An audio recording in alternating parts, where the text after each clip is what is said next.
Hey, pro-life Jen, it's Kristan Hawkins. Welcome to this new episode of the Explicitly Pro-Life podcast.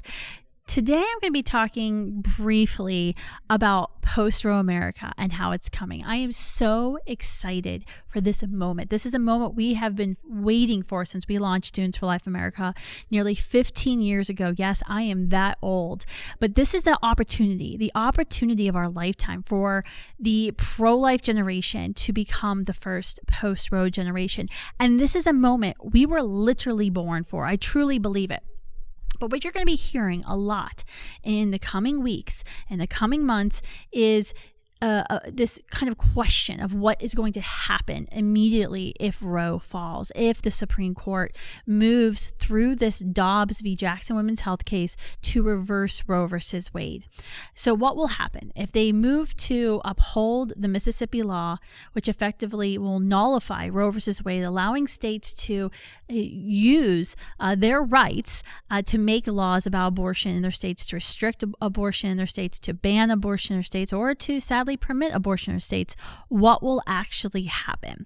So this is very, very important because the talking point we often hear from the left and, what we saw at the Supreme Court the other week is that, if Roe goes away, all abortions will be banned.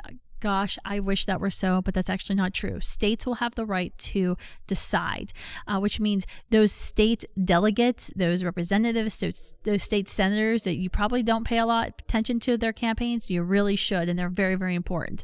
So states in a post-Roe v. Wade America will get to decide how abortion can be permitted in their states. They can enact provisions to ban it, to severely limit it, or they'll be able to double down. And I think we need to talk about this contrasting of the two states as we're preparing for post-Roe America. And I think the two states we should talk about today are California and Texas. California is already working to expand and enshrine abortion to make themselves an abortion destination. Texas is moving forward without the Supreme Court to ban abortion, to outright make abortion illegal, to protect children from the violence of abortion. There was an article last month, November 17th, in Kaiser Health News entitled "California Plans for Post-Roe World as Abortion Access Shrinks Elsewhere."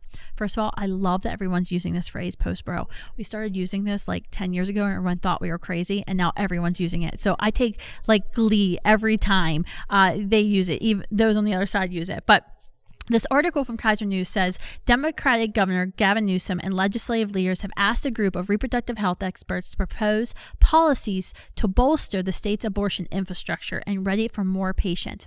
And the article went on talking about how, reproductive rights experts predict that 26 states could immediately move to ban abortion altogether. I don't know if it'll be that high, but that would be amazing, and that's what we're going to be fighting for.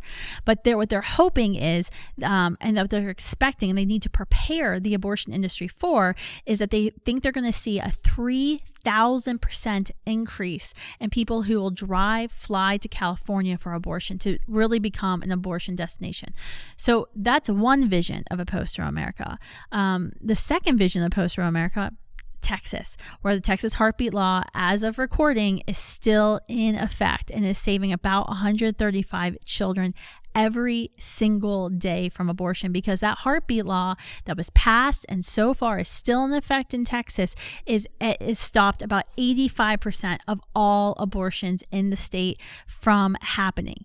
This is significant. But what's also significant about what Texas has done is that it just didn't move to just ban abortions. Chelsea Yeoman, the Texas State Director and the legislative advisor for Human Coalition Action, and I co-wrote a piece in the Washington Times a couple weeks ago about Texas and how it's really a model for the rest of the country. Because not only did they work to pass the Texas Heartbeat Bill, but for several years they fought and got it through.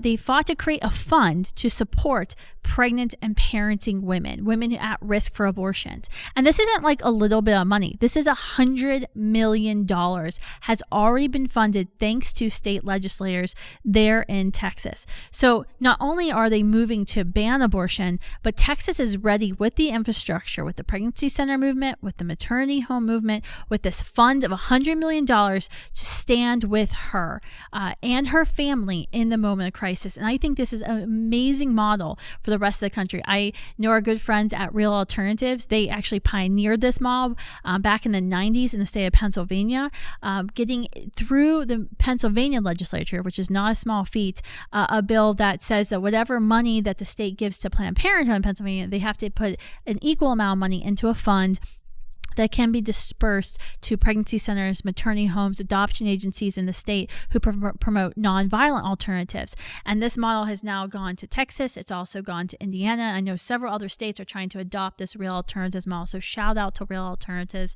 there in Harrisburg, Pennsylvania. But I think this is a great kind of showcase for you of what we are going to be seeing in a post-Roe America. We're going to have states like California whose governor, whose state legislature is working alongside of Planned Parenthood and the abortion industry to ready their infrastructure to expand abortion to become an abortion destination. And you're going to have states like Texas that are going to move to ban the violence of abortion, but then also put their money where their mouth is and support women and families in crisis. And this is so exciting. So how do we win this week? We need to get in touch with our state legislators, no matter where you live, and tell them, don't be like Texas. Don't be like California, be like Texas. We need states across the country. Our Students for Life action team has been meeting with legislators across the country who are saying, what can we do? Can we pass a Texas-style, Texas heartbeat bill? Can we set up a fund? And the answer is yes. And we want to help every single state legislator to do that. But you probably know or can easily find your state legislators, your representatives, delegates, or your state senators. You may even have access to your governor or your lieutenant governor in your state. This is very, very important. We need to tell these state representatives that we want them and we expect them to be like Texas now, leading up to a post-Roe America, and after Roe versus Wade is hopefully reversed very soon with the Dobbs v. Jackson women's health case.